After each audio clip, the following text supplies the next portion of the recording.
Praise lord. ప్రభునందు ప్రియమైన సహోదరి సహోదరులారా, మన ప్రభు అయిన యేసు క్రీస్తు నామంలో మీకు మీ కుటుంబానికి శుభములు, దీవెనలు, ఆశీర్వాదాలు కలుగును గాక. అంతా బాగున్నారా? ప్రతిరోజు మేము మీ కొరకు, మీ కుటుంబం కొరకు, మీ బిడ్డల కొరకు, మీరు చేస్తున్నటువంటి ప్రతి పని కొరకు మేము ప్రతిదినము ప్రార్థిస్తున్నాం. నా ప్రియమైన దేవుని పిల్లలారా, కొద్ది నిమిషాలు దేవుని వాక్యాన్ని మనం ధ్యానం చేద్దాం. దేవుని వాక్యము ఎంతో బలమైంది. భక్తుడైనటువంటి దావీదు గారు అంటారు, నీ వాక్యమే నన్ను బ్రతికించెను అంటారు. నీ వాక్యము నా జుంటి తేనె దారాల కంటే మధురమైనది. నీ వాక్యము నా పాదములకు దీపము, నా త్రోవకు వెలుగై ఉన్నదని భక్తులు చెప్తారు.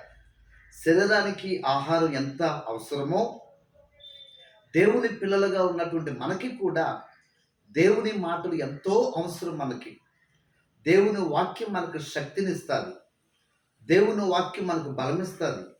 అందుకే యేసుక్రీస్తు ప్రభువారు మత్తయి సువార్త 4వ అధ్యాయం అంటారు, మానవుడు రొట్టె వలన కాదు కానీ దేవుని నోటి వలన వచ్చు ప్రతి మాట వలన జీవించును అని యేసే సెలవిచ్చారు. నా ప్రియమైన సహోదరి సహోదరులారా, కొద్ది నిమిషాలు దేవుని వాక్యాన్ని మనం ధ్యానం చేద్దాం. పరిశుద్ధ గ్రంథంలో నుండి కీర్తనల గ్రంథము 53వ అధ్యాయము 2వ వచనంలో, వివేకము కలిగి దేవుని ఎదుకువారు కలరేమో అని దేవుడు ఆకాశము నుండి చూచి నరులను పరిశీలించెను.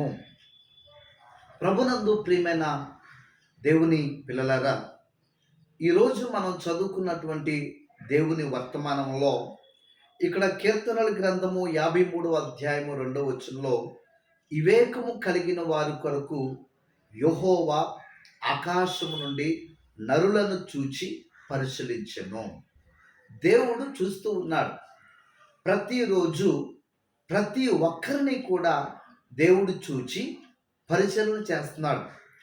మనం నడిచే జీవిత విధానాన్ని, మనం ఏ మార్గంలో నడుస్తున్నామా, ఏ రకంగా జీవిస్తున్నామా, ఏ రకంగా బ్రతుకుతున్నామా, ప్రతిరోజు దేవుడు మనలను చూచి మనలను ఆయన పరిశీలన చేస్తున్నాడు. ప్రియులారా, దేవుడు చూచుచున్నటువంటి దేవుడు నిన్ను కూడా ప్రతిరోజు ఆయన పరిశీలన చేస్తున్నాడు.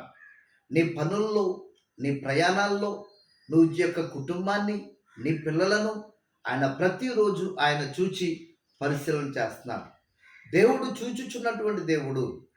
దేవుని వాక్యం సెలవిస్తుంది, యెహోవా దృష్టి లోకమంతటా కూడా సంచారం చేస్తుంది. నీతిమంతులను దేవుడు చూస్తున్నాడు, పాపులను దేవుడు చూస్తూ ఉన్నాడు. ప్రియులారా, నువ్వు ఏ గుంపులో నీవు ఉన్నావో ఒక్కసారి మనం పరిశీలన చేసుకుందాం. చూచుచున్నటువంటి దేవుడు నీ బాధ ఏంటో, నీ శ్రమ ఏంటో, నీ కష్టమేంటో, ఏ సమస్యలతో నువ్వు బాధపడుతున్నావో దేవుడు ప్రతిదీ కూడా ఆయన చూచి ఆయన పరిశీలన చేస్తున్నాడు. బైబిల్ గ్రంథంలో ఒక స్త్రీని మీకు పరిచయం చేయాలని కోరుకుంటున్నాను. లూకా సువార్త 13వ అధ్యాయము, బైబిల్ గ్రంథంలో లూకా సువార్త 13వ అధ్యాయము 12వ వచనంలో ఒక స్త్రీ కనబడుతుంది. ఆమె ఎవరంటే 18 ఏండ్ల నుండి బలహీనపరచు దెయ్యము పట్టిన ఒక స్త్రీ అచ్చట ఉండెను. ఆమె నడుము వంగిపోయి ఎంత మాత్రమున చక్కగా నిలబడలేకుండెను. యేసు ఆమెను చూచి రమ్మని పిలిచి, అమ్మా, నీ బలహీనత నుండి విడుదల పొంది ఉన్నావని ఆమెతో చెప్పెను.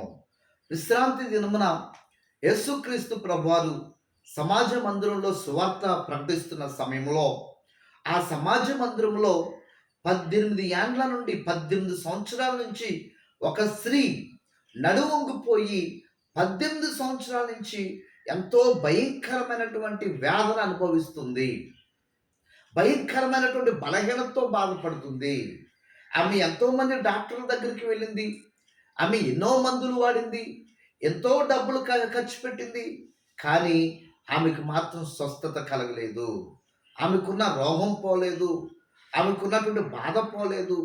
చివరిగా ఆమె సమాజ మందిరము దేవుని సన్నిధికి వచ్చి దేవుని సన్నిధిలో వాక్యం వినడానికి, దేవుని సన్నిధిలో ప్రార్థన చేయడానికి ఆ స్త్రీ దేవుని సన్నిధికి వచ్చినప్పుడు యేసుక్రీస్తు ప్రభువారు సువార్త ప్రకటిస్తున్న సమయంలో యేసయ్య అక్కడున్న వారందరిలో కంటే ఆ నడువొంగిపోయినటువంటి స్త్రీ పడుతున్నటువంటి బాధను, కన్నీటిను, వేదనను, దుఃఖాన్ని యేసు ఆమెను చూచి ఒకే మాట యేసయ్య మాట్లాడుతున్నారు. అమ్మా, ఇప్పుడే నీకు విడుదల కలుగును గాక. ఇప్పుడే నీకు స్వస్థత కలుగును గాక. నా ప్రియమైన సహోదరి సహోదరులారా, ఎన్నో సంవత్సరాల నుంచి చాలామంది బలహీనతలతో బాధపడుతూ ఉంటారు. అనారోగ్యాలతో బాధపడుతుంటారు. సమస్యలతో బాధపడుతుంటారు. కొంతమందికి లేకపోతే షుగర్ అని, బీపీ అని, క్యాన్సర్ అని, ఇంకా రకరకాలైనటువంటి వ్యాధులతో చాలామంది బాధపడుతున్నారు, కృంగిపోతున్నారు, వేదనతో ఉన్నారు. నా ప్రియమైన సహోదరి సహోదరులారా, ఆయన మనం ఆరాధించుచున్నటువంటి దేవుడు, ఏ దేవుని సన్నిధిలో అయితే మనం ప్రార్థిస్తున్నామో, ఏ దేవుని సన్నిధిలో అయితే మొరపెడుతున్నామో, ఏ దేవుని సన్నిధిలో అయితే కన్నీరు కార్చి ప్రార్థన చేస్తున్నామో, మన దేవుడు మనలను రక్షించుటకు ఆయన సమర్థత కలిగినటువంటి దేవుడు ప్రియులారా. ఆయనకు అసాధ్యమైంది ఏదీ లేదు. మనమే నమ్మాలి, మనమే విశ్వాసం ఉంచాలి, మనమే యేసయ్య మీద ఆధారపడే వారిగా ఉండాలి ప్రియులారా. ఆకాశం నుండి నరులను చూచి ఆయన పరిశీలన చేస్తూ ఉన్నాడు దేవుడు. నీ బాధ ఏంటో, నీ సమస్య ఏంటో, ఏ అక్కర్లతో ఉన్నావో, ఏ అవసరాలతో ఉన్నావో, మనుషులు చూచినా చూడకపోయినా నిన్ను పుట్టించినటువంటి దేవుడు, నిన్ను కాచి కాపాడినటువంటి దేవుడు నీ జీవితంలో నీ స్థితిగతులను మార్చాలని ఆయన సిద్ధపడుతున్నాడు. నీ స్థితిగతులను మార్చడానికి ఆయన ఇష్టపడుతున్నాడు. కానీ నువ్వు ఎప్పుడైతే విరిగి నలిగిన మనసు